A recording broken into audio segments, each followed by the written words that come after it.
Oi, pessoal. Voltamos. É, André, aproveitando a pergunta que você tinha feito, né, que eu aproveitei nesse intervalo que a gente estava tá gerando, né, o vídeo da primeira aula, enfim. No ano passado, eu acabei assumindo uma disciplina em uma outra faculdade em que um dos assuntos que a gente trabalhava era prescrição em decadência, que era direito civil, negócios jurídicos. E na época, eu acabei montando, né, alguns slides sobre isso.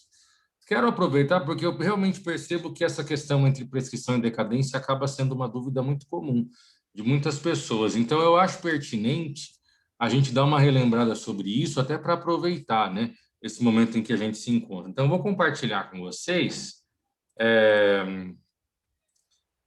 esse material que eu montei e depois, claro que eu não vou falar slide por slide, né? A gente nem tem tempo para isso, mas eu vou pôr esse material lá no Moodle, tá? E aí vocês vão conseguir ter ali um material sobre prescrição e decadência, caso essa dúvida acabe surgindo em um outro momento, tá? Então, para a gente pensar um pouquinho algumas questões sobre prescrição e decadência, porque lembrando que a prescrição e decadência elas vão produzir efeito no que diz respeito à exigibilidade do título executivo. Então, a gente já sabe que a certeza se volta à natureza do título, que a liquidez se volta ao valor por ele representado e que a exigibilidade representa a não incidência da prescrição ou da decadência. Quando a gente pensa em prescrição e decadência, nós primeiro temos que identificar em qual lugar nós temos essa previsão. Aí, o Código Civil possui a previsão de prescrição e decadência a partir do artigo 189, e ele vai até o 211. Prescrição e decadência são assuntos correlatos, assuntos irmãos, assim podemos dizer, e que são previstos quase que de forma simultânea, sabe? Ou pelo menos sequencial. Deixa eu jogar aqui. Ponto de partida, né? Que daí eu acabo colocando assim. Tanto a prescrição quanto a decadência são formas de perder algum direito pelo decurso do tempo. Aquilo que eu comentei contigo, André, na aula anterior, no horário anterior. O efeito da verificação, da constatação de prescrição e da decadência, ele acaba sendo o mesmo. O resultado final prático é o mesmo. Nós temos um prejuízo ao exercício de algum direito. E isso se dá pelo tempo, pelo decurso, pelo transcurso do tempo. Mas e aí? Né? Por que que, diante dessa questão, existem duas modalidades? Não seria muito mais fácil a legislação considerar somente uma coisa, chamar tudo de prescrição ou chamar tudo de decadência? Seria. Mas existe uma diferença entre elas, né? Uma diz respeito ao exercício do direito subjetivo, e aqui entra aquela fala que eu disse do direito de ação, sabe? Uma diz respeito ao exercício do direito subjetivo, e a outra diz respeito ao exercício do direito potestativo, do exercício do próprio direito em si, de submeter o outro à minha vontade. Então, essa é a diferença essencial entre elas. A gente vai trabalhar com um exemplo, fique muito tranquilo, tá? E não se preocupe em copiar essa questão dos slides, porque eu vou disponibilizar isso para você ainda hoje. Mando no Moodle ainda hoje esse material, tá? Como eu tenho que postar referente à aula de hoje e aula de amanhã, eu coloco no dia de hoje o material de princípios e coloco no dia de amanhã esse material de prescrição e decadência, tá? E aí, o que é esse direito subjetivo que é atrelado à prescrição? Vamos lembrar, logo quando você começou a faculdade, lhe foi falado sobre direito objetivo e direito subjetivo. Direito objetivo é aquele direito previsto, né, que está no Código.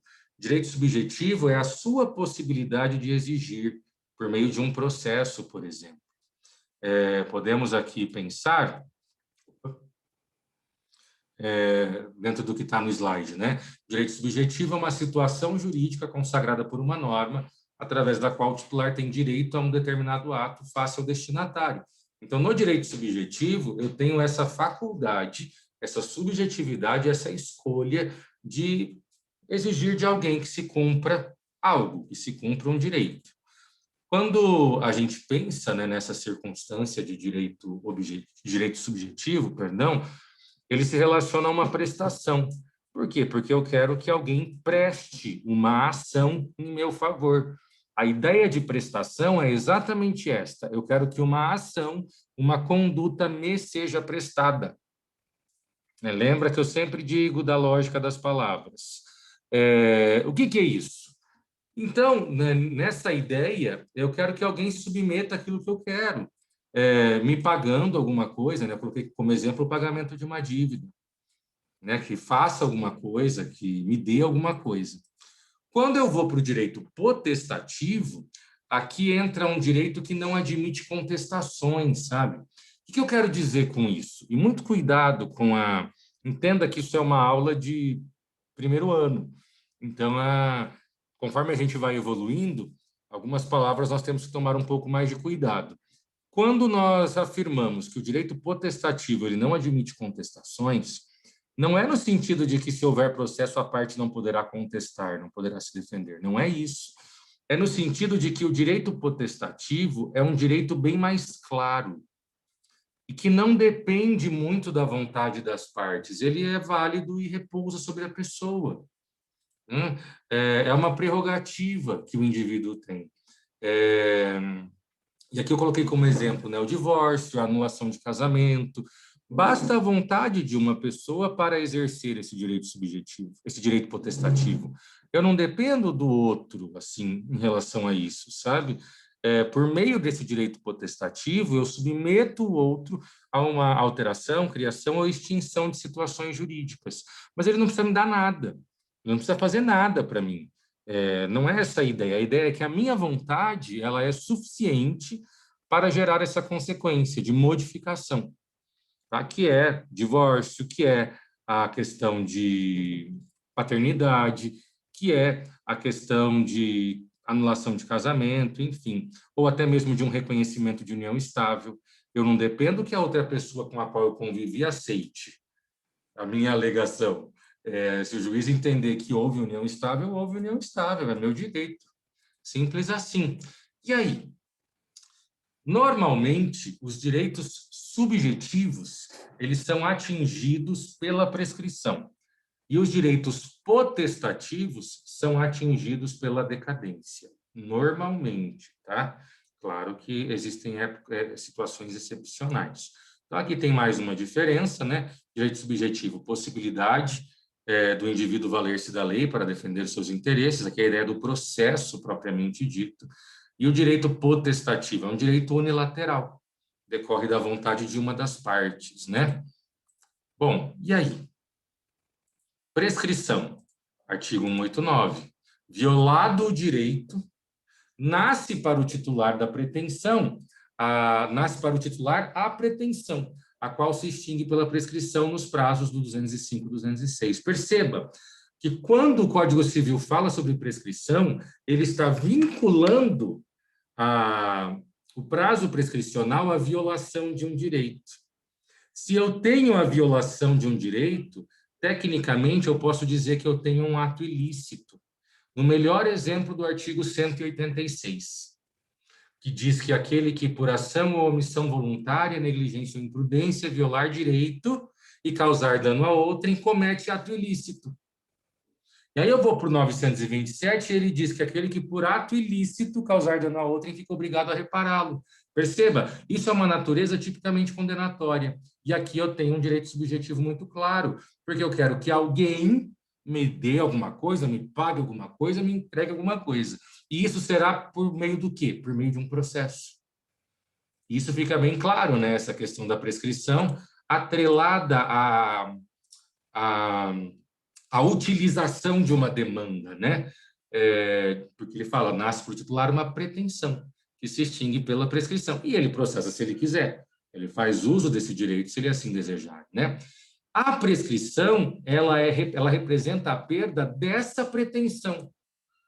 A prescrição, propriamente dita, é a perda desse direito dele de desejar alguma coisa, de pretender. E onde ele pretende? No processo. Isso é a prescrição. A prescrição faz com que ele perca essa possibilidade de exercer o seu direito subjetivo, de pretender aquilo, certo? E quais são os elementos dessa prescrição? De um lado, eu tenho a inércia do credor, porque ele não foi atrás, né, daquilo que ele teria direito, e, por outro lado, eu tenho o tempo, o decurso do tempo. São dois elementos indispensáveis para a gente verificar a prescrição. De um lado, a inércia de alguém, de outro lado, o tempo, o transcurso do tempo. Ok, né? Enfim, aqui é uma coisa mais técnica. Coloquei um exemplo. Direito subjetivo, exemplo, direito de crédito. Vamos olhar esse quadro. Quando eu tenho um direito de crédito, ou seja, um valor para receber, eu possuo um direito a uma prestação para obrigar uma outra pessoa. Exemplo, se o meu direito é de crédito, eu tenho o direito de que a outra pessoa pague o valor devido, eu tenho direito de receber. E aí, se a pessoa não cumpre a obrigação, violará o seu direito e fará nascer a pretensão. Exemplo, se a pessoa não paga a dívida no vencimento, violará seu direito de crédito, permitindo que você faça uso da via judicial para exigir sua pretensão, por uma ação de cobrança, por exemplo. E se você não exigir a pretensão no prazo legal?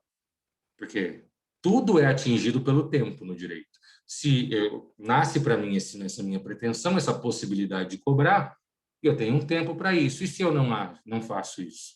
Se você não ajuizar a ação para cobrar o valor no prazo, consumar-se-á a prescrição e não mais poderá exigir o pagamento. O seu direito de pleitear o pagamento dessa dívida está prescrito, né? Você perdeu essa possibilidade. Tá?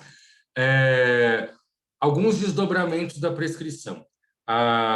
Aqui está tudo previsto na lei, vamos aqui pegar os principais focos. Como eu disse, a aula não é de prescrição e decadência, né? Mas é importante a gente relembrar. É possível renunciar à prescrição, a prescrição pode ser alegada a qualquer tempo, o juiz deve reconhecer de ofício, os prazos não podem ser alterados por vontade da parte, tá? As partes não podem alterar por vontade das partes. É um prazo que se transmite sucessoriamente, e nós temos aquela possibilidade de interrupção, né? Que é as causas impeditivas e suspensivas da prescrição. Então, nós temos, do 197 ao 201, várias circunstâncias que vão interromper a contagem da prescrição ou até mesmo suspender, paralisar a contagem da prescrição. Hoje, no processo civil, a gente fala até de prescrição intercorrente, que é esse prazo prescricional durante um processo que está demorando demais para acontecer. Então, os prazos da prescrição estão onde? 205 ou 206. Então, eu tenho prazo de 1, 2, 3, 4, 5 e 10 anos. Tá? O 205 tem 5 parágrafos, cada parágrafo diz respeito a um prazo, né? Então, o parágrafo primeiro do 205 fala do prazo de 1 ano, o segundo de 2 e até o parágrafo 5º que fala de 5 anos. O 206 vai falar que, não tendo um prazo previsto, aí o prazo é 10 anos. Tá? Então, esses são os prazos prescricionais, tem que dar uma olhada no artigo. E a decadência? Decadência é 207 ao 211. Então, é previsto logo em seguida, né? A decadência é a perda do direito propriamente dito, e não a perda da minha faculdade de cobrar judicialmente. É a perda do próprio direito. Aqui o direito morreu. Então, enquanto na prescrição, por exemplo, se a gente quiser fazer uma comparação, né? Eu teria a impossibilidade de cobrar a dívida, né? Eu perdi esse direito de exigir. Na decadência, a dívida deixou de existir. Não existe mais dívida, não existe mais débito. Aí você pode falar assim, mas isso não dá no mesmo? Não. Pensa aqui comigo. Se ocorreu prescrição, eu não consigo mais cobrar aquela dívida, mas se a pessoa me pagar, está tudo certo.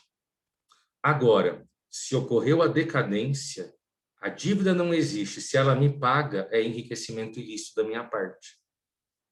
A não ser que seja uma doação, mas aí eu vou ter que configurar a doação. Né? Então, são coisas distintas. Né? Aqui o Felipe colocou, professor, e se passa o tempo, a pessoa não paga o devido valor, aí começa a decorrer o prazo da prescrição. Se as partes nesse tempo fizerem um outro acordo, o prazo zera, não é que zera, é que aqui vai depender, acho que foi o Felipe que fez essa pergunta. O Felipe. vai depender do tipo de acordo que elas fizerem. Lembre-se que existe aquela figura da novação. Então, se eu substituir um cheque por um contrato, este contrato substitui o cheque e eu firmei uma nova obrigação. Então, a prescrição será contada a partir desse contrato de confissão de dívida, por exemplo. Então, vai depender de como foi feito esse acordo, não é que zero. Em algumas situações, eu posso até começar a contar do zero a prescrição, que esse é o efeito interruptivo. Para isso, Felipe, a gente tinha que abrir o artigo de causas interruptivas e ver as hipóteses, tá? Agora eu não vou lembrar uma por uma. Aí o André, o prazo do cheque para decadência, a gente tem que abrir o artigo de decadência e dar uma olhada nos prazos. Agora de cabeça eu não vou lembrar, mas são prazos bem maiores que o prazo da própria prescrição, mas tudo isso está no artigo. Tá? A gente tem que daí verificar essa situação, não estou com o código aqui. Mas vamos lá, quais são os desdobramentos da decadência? Um que eu comentei antes do nosso intervalo, né? Salvo disposição em contrário, decadência não é suspensa, não é interrompida, não se impede o transcurso. Decadência, ela corre, simplesmente corre, né? Então, outra, não se pode renunciar à decadência, é nula a renúncia à decadência. Um prazo aqui, que é uma circunstância que é bem diferente, a decadência pode ser convencionada. Isso foi uma pergunta de um concurso público de alguns anos atrás, em que ele dizia, falando sobre prescrição e decadência, que a prescrição e a decadência poderiam ser objetos de convenção previstas em um contrato. A prescrição não, a prescrição ela é sempre legal. É impossível as partes combinarem prazo prescricional. A decadência pode ser determinada pelas partes. As partes podem convencionar a decadência. Então, isso é uma diferença muito grande também. O juiz de ofício deve se pronunciar sobre a decadência, né? Não corre decadência contra os absolutamente incapazes e tal. Aqui, coloquei um exemplo para a gente pensar. Eu tenho primeiro um direito potestativo. Exemplo, o direito de anular um contrato. Porque ele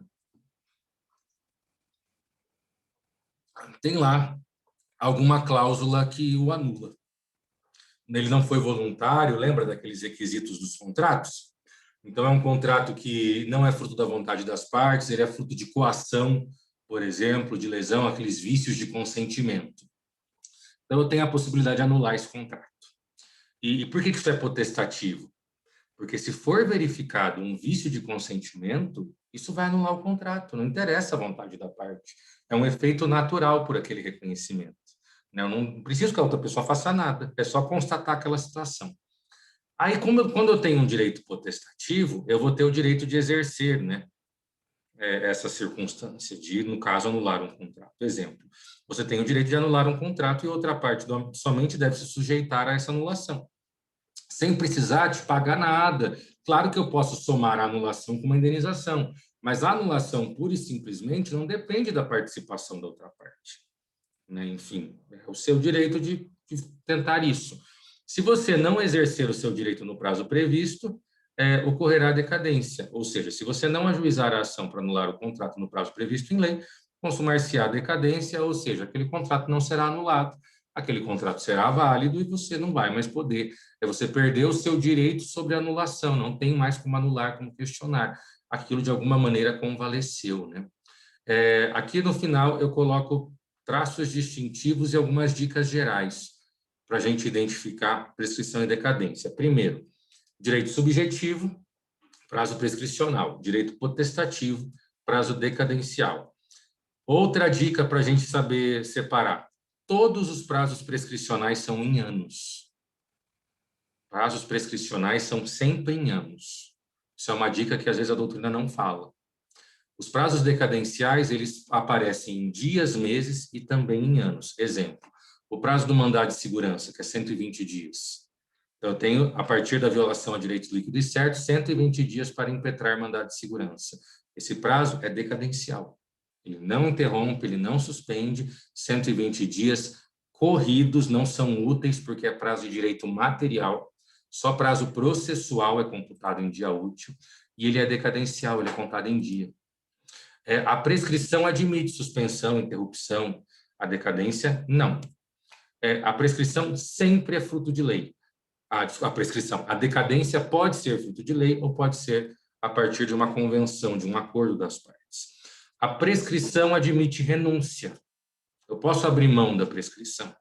A decadência não admite renúncia, estamos falando de regras, né?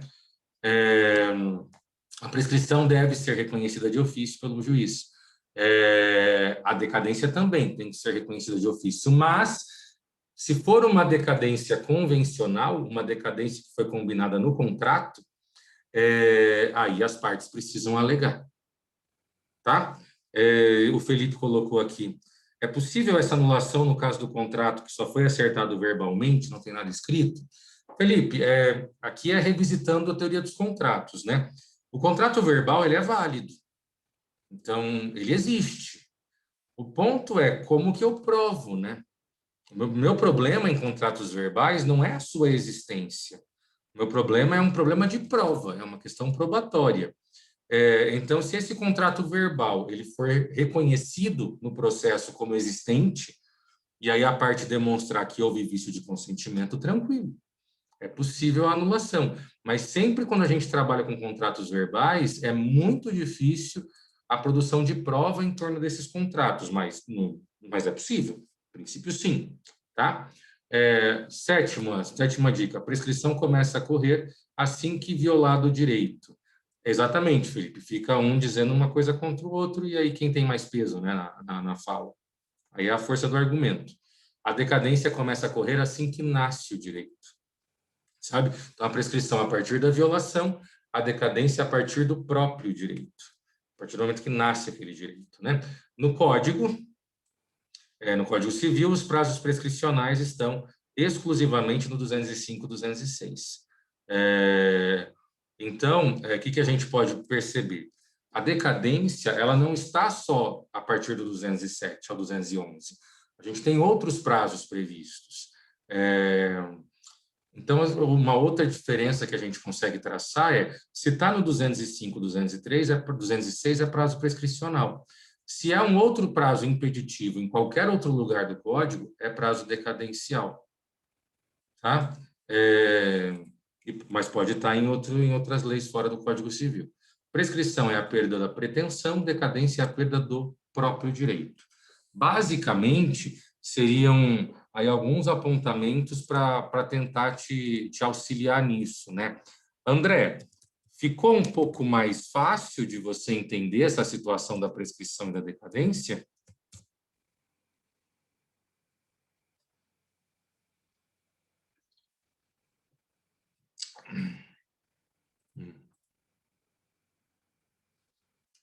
Beleza, vou colocar esse material lá no sistema, tá? Então, vocês vão ter acesso aí a esse material lá no sistema. Deixa eu voltar aqui.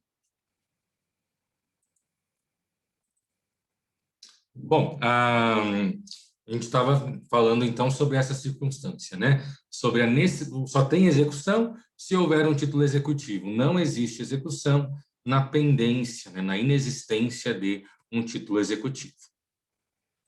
Seguir. Segundo princípio que nós temos em torno da execução, princípio da máxima efetividade. Você vai observar que eu sempre vou colocar alguns artigos que daí você pode dar uma olhada. É interessante que você abra o seu código e complemente, né, esses estudos com essa leitura. O que fala o princípio da máxima efetividade? A ideia é que a execução ela deve ser conduzida em benefício do credor. O credor precisa ser o principal beneficiado por meio da execução.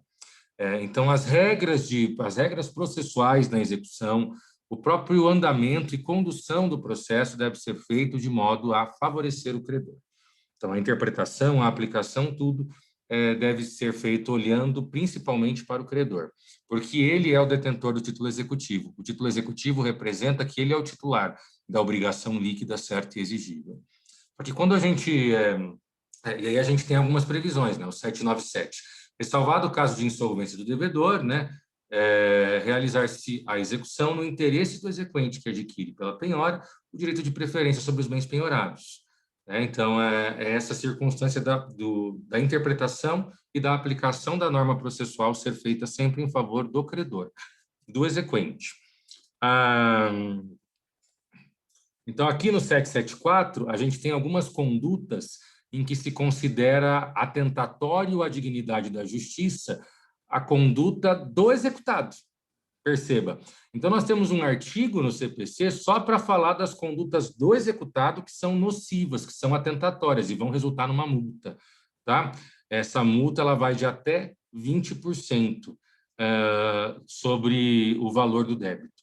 Então, é uma multa significativa. Se eu pego a multa de litigância de má-fé, lá do artigo 80, a multa de litigância costuma ser 1%. Pode chegar a 10%? Pode, mas costuma ser 1%. Né? Então, a multa por ato atentatório acaba sendo muito mais pesada, né? Gente, por algum motivo, o chat... agora apareceu, porque tinha sumido o chat aqui. Agora apareceu de novo, beleza. Tá. Então, qual seria um ato atentatório que demonstraria uma conduta nociva por parte do executado? Se ele frauda a execução, e que é fraude? A fraude à execução, aquela fraude à execução, quando ele vende o patrimônio, sabe? Na existência de um processo. Se ele se opõe maliciosamente à execução, mente, enfim, resiste, então foram lá buscar o carro, ele se nega a entregar, fecha o portão, tranca, solta os cachorros, sabe? Isso também está atrelado ao inciso 3, dificultar ou embaraçar a realização de penhora, existe a ordem judicial, enfim. Nós temos esses atos atentatórios, tudo isso, e isso é comum de acontecer, tá? É extremamente fácil isso ser verificado em uma execução. E assim, olha que curioso. É muito comum um executado praticar um desses atos, muito comum, e é muito incomum o advogado do exequente pedir a multa por ato atentatório. Porque passa batido, e às vezes nem lembra, não sabe. Então, são cuidados que a gente tem que ter, são armas que nós temos, são munições, sabe, ao nosso favor, e isso vai aumentar o valor a ser recebido. Se era uma dívida de 10 mil, imagina uma multa de 20%, vai subir para 12.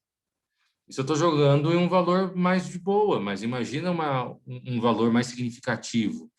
Ainda que não seja em dinheiro, mas a discussão é sobre um carro que vale 50. Eu estou falando em um aumento que pode chegar a 10 mil reais. Então, não é pouca coisa. Então, são coisas que as partes deveriam ficar um pouco mais atentas nessa utilização. Tá? Só que quando eu penso nessa ideia da efetividade, né, da máxima efetividade, ela tem que ser interpretada também à luz do princípio do menor sacrifício do devedor. Então, o que a gente tem que lembrar aqui, né? O que a gente tem que pensar quando fala dessa máxima efetividade e do menor sacrifício? Tudo bem, tudo tem que ser interpretado em favor do credor, do exequente, né? Interpretado, aplicado para favorecê-lo, porque ele é o detentor, o titular do título. Mas, se eu tenho várias maneiras de receber, e o interesse do credor é receber, então que seja escolhida a maneira menos danosa para o devedor. Então, não é enfiar o ferro no devedor a todo custo. Não. A questão é, vamos imaginar que o interesse do credor seja que seja pago uma determinada quantia. Não conseguiu achar a quantia, não tinha dinheiro em banco, né, pelo Cisbajude, que é hoje o substituto do Bacenjude. Então, não achou aquela grana no banco. Normalmente não acha mesmo, né? Então, foi atrás de bens. E nessa busca, bloqueou lá a casa e bloqueou um carro. Bom, se vender a casa e se vender o carro, nos dois casos eu posso pôr a mão no dinheiro, eu posso transformar aquilo em dinheiro. Só que vamos parar. Bom, a efetividade é a mesma, o cara vai receber. Mas entre vender a casa que o cara mora e vender o carro que ele tem, o que vai gerar menor sacrifício? É muito mais interessante vender o carro, né, do que colocar o cara para morar na rua por conta da dívida, se o carro for suficiente. Então, essa máxima efetividade, ela sofre influência também desse menor sacrifício. Agora, diferente será se a única coisa que o cara possuir ele mora de aluguel e ele tem um carro. Ele só tem o carro, é a única coisa que ele tem. O carro vai rodar. E aí, mas isso vai gerar muito sacrifício. Dane-se, o problema é dele. Quem manda não pagar a conta? O ponto é, se eu tenho opções para a satisfação desse crédito, a ideia é optar pelo meio menos danoso. Tá? Então, esse princípio do menor sacrifício, ele está completamente relacionado ao princípio da máxima efetividade e, inclusive, subordinado ao princípio da máxima efetividade. Professor, Certo? Oi? esse princípio da máxima efetividade seria como aquele lado do direito penal, onde se interpreta a norma em favor do réu? Olha, você até poderia fazer essa relação, mas a diferença que a gente vai ter aqui é que, por exemplo, na interpretação favorável ao réu, do indúbio pro réu, ou até mesmo na interpretação favorável ao trabalhador, no direito do trabalho, aquele princípio do indúbio pro mísero, eu tenho um reconhecimento de vulnerabilidade. Né? O que justifica o indúbio pro réu e o que justifica o indúbio pro mísero, no direito do trabalho, é essa crença de que o trabalhador é a parte fraca da relação jurídica e também, no caso do direito penal, é a crença de que o réu tem menos condição de produzir a sua defesa, sendo que o seu acusador normalmente, numa ação penal pública, o Estado, com todo um aparato montado para conseguir descobrir as coisas. Na circunstância cível de uma execução, se eu fosse pensar em vulnerabilidade, o devedor é mais vulnerável que o credor, normalmente, assim, né? Normalmente, o cara que não pagou até agora, claro que tem gente que é pilantra mesmo, que não vale nada, mas normalmente o cara que não pagou até agora é um cara que está destruído, está quebrado. Então, se eu fosse fazer uma análise de vulnerabilidade, seria muito mais fácil eu colocar a vulnerabilidade sobre o devedor.